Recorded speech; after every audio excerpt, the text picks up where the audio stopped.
Bonjour, bonsoir mesdames, messieurs, mesdemoiselles. Nous allons reparler de ce festival international du film de Marrakech qui n'a jamais aussi bien porté son nom puisque aucun film national n'est en compétition officielle et ce pour la deuxième année de suite. Non, ça fait penser à un tagine de l'qourb jilbana sans jilbana mais avec le goût, hein, ce qui est déjà pas mal.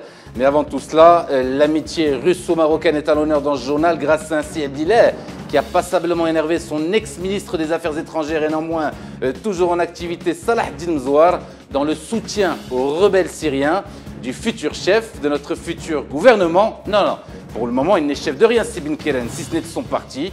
Nous implorons ensuite Tahar Ben Jelloun de troquer son verbe d'écrivain contre une muselière et sa plume de chroniqueur contre un ceci, hein. Il ne pourra en faire que meilleur usage. Et puis, comme promis, nous parlerons de la Marina Casablanca, un méga projet pensé par des riches pour des riches, qu'importe la misère avoisinante et dominante, à peu près partout ailleurs. Voilà donc pour le programme. Nous sommes le jeudi 8 décembre 2016. Bienvenue, ici c'est le Mouhim de l'info.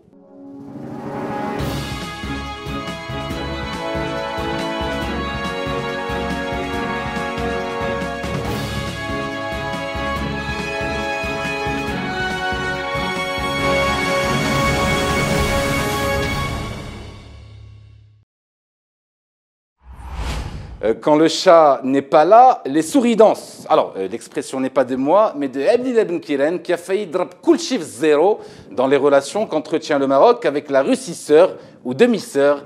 Des relations qui tiennent pourtant sur un fil, puisque vous ne le savez peut-être pas, mais le principal allié de la Russie dans la région, c'est évidemment l'Algérie, l'ennemi voisin qui entretient et soutient le Polisario. Alors, autant dire que si un des membres de notre gouvernement critique tonton Poutine et son action, notamment en Syrie, surtout en ce moment de campagne royale dans le continent africain, la colère qui s'abattrait en représailles pourrait venir de très très haut. Alors question, trahir la position officielle du Maroc dans le dossier syrien a-t-elle eu des conséquences dans la vie de Si Abdillah, qui a perdu un être cher dans la foulée? Alors, afin de répondre à la question, analysons d'abord l'arme du crime en ouvrant ces guillemets. Ce que le régime syrien commet à l'endroit de son peuple, soutenu par la Russie et par d'autres, dépasse toutes les bornes, et il est impossible d'en saisir les causes réelles. Pourquoi la Russie détruit la Syrie de cette manière alors qu'elle se doit d'intervenir pour trouver une solution à la crise et non l'approfondir? Alors, ces propos qui ont l'air anodins, hein, on connaît la capacité du futur chef du futur gouvernement à hériter en très haut lieu, ont créé un tollé international à tel point, je cite le 1.ma, que Abdillah Benkiren s'est vu jouir d'une nouvelle notoriété dans quelques réseaux sociaux proches de l'opposition syrienne qui vont en lui un nouvel héros au point de lui consacrer un hashtag laudateur intitulé « Shukran Benkiren ». Et donc, logiquement, Salah Eddine Mzouar a dû rappeler à l'ordre et rattraper la bourre de Si Benkiren, insistant sur le fait que les positions du Maroc sont une chose, celles du chef du gouvernement de tous les Marocains en sont une autre.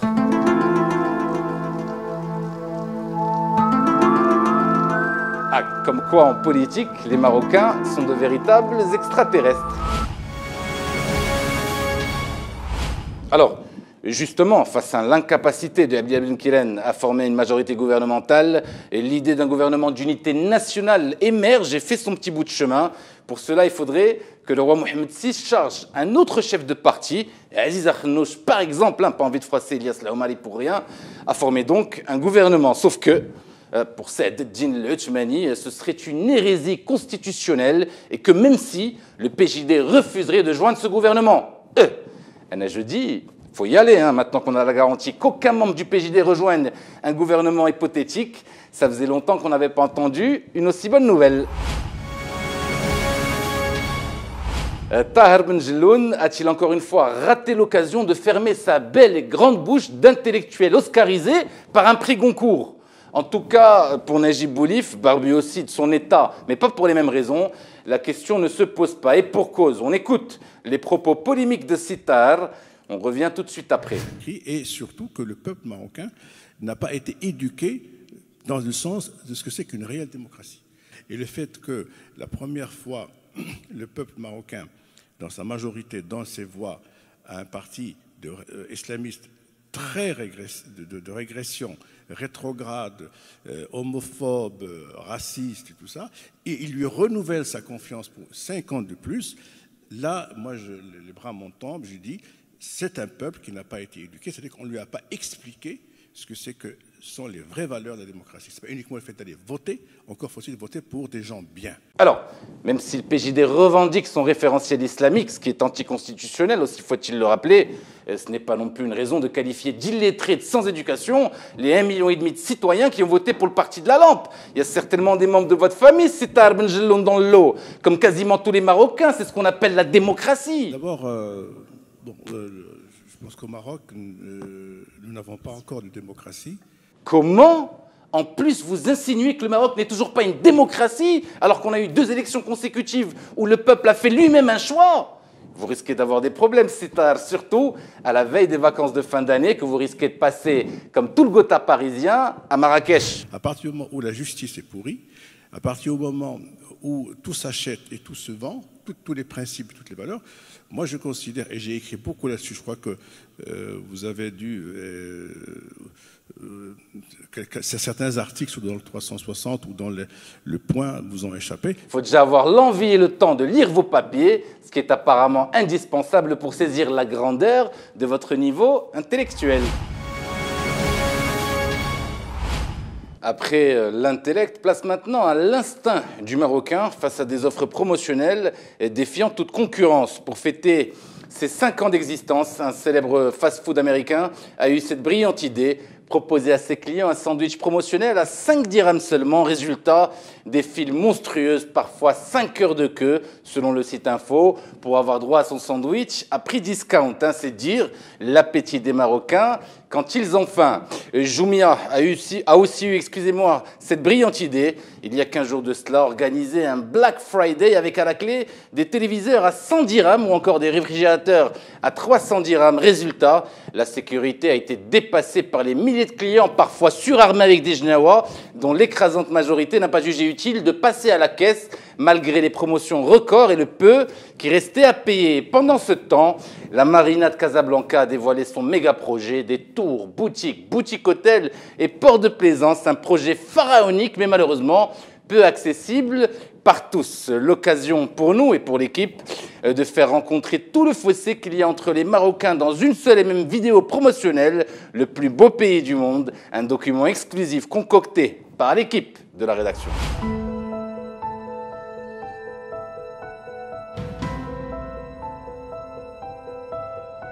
عارفهم قررنا نوصلوا كي دايره الحمد لله الحمد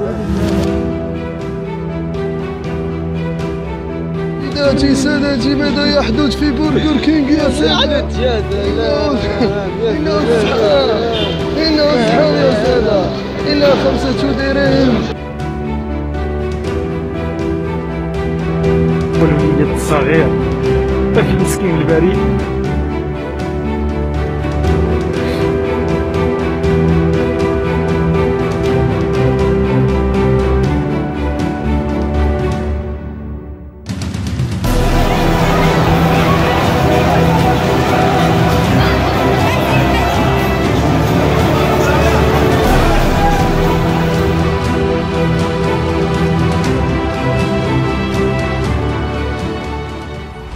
Ne me remerciez pas, c'est cadeau. Oui. Ah, président. Mais arrêtez de crier comme ça, président, vous allez finir en crise cardiaque. Pardon? C'était une publicité intégrée dans le programme, la Marina de Casablanca? Vous êtes... Ah oui, alors là, il y a de quoi être énervé.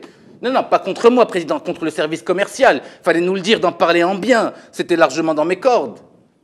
Ah non, je m'en occupe personnellement, des têtes vont tomber, il est hors de question que ce soit la mienne. Alors là, président, soumission publicitaire, je dirais même commerciale. À vous, Saadet.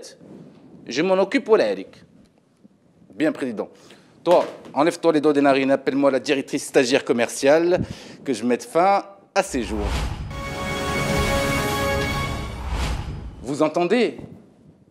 L'indifférence généralisée des Marocains vis-à-vis du Festival international du film de Marrakech. Non, en même temps, 2 semaines après la COP, raviver le feu et la passion de toute une ville, même Hoc surtout, dans un contexte international où tout le monde crève la dalle. Allez voir des stars, même mondiales, hein, le ventre vide, il faut être motivé. Ce que j'ai adoré, c'est tous ces acteurs et réalisateurs marocains. Même s'ils n'avaient aucun film à défendre en compétition, ils sont quasiment tous passés par le tapis rouge, sur invitation, hein, comme chaque année. Ah oui, faute de faire les Oscars ou les Césars, heureusement qu'ils ont le Festival de Marrakech pour se mentir à eux-mêmes. Non, sérieusement, si quelqu'un avait prédit en 2001 que 16 ans après sa création, aucun film marocain n'aurait remporté ne serait-ce que le quart d'une étoile d'or et que 2 années de suite, aucun de nos films ne concourrait en compétition, aussi créatifs soit-on, cela aurait été difficile à imaginer.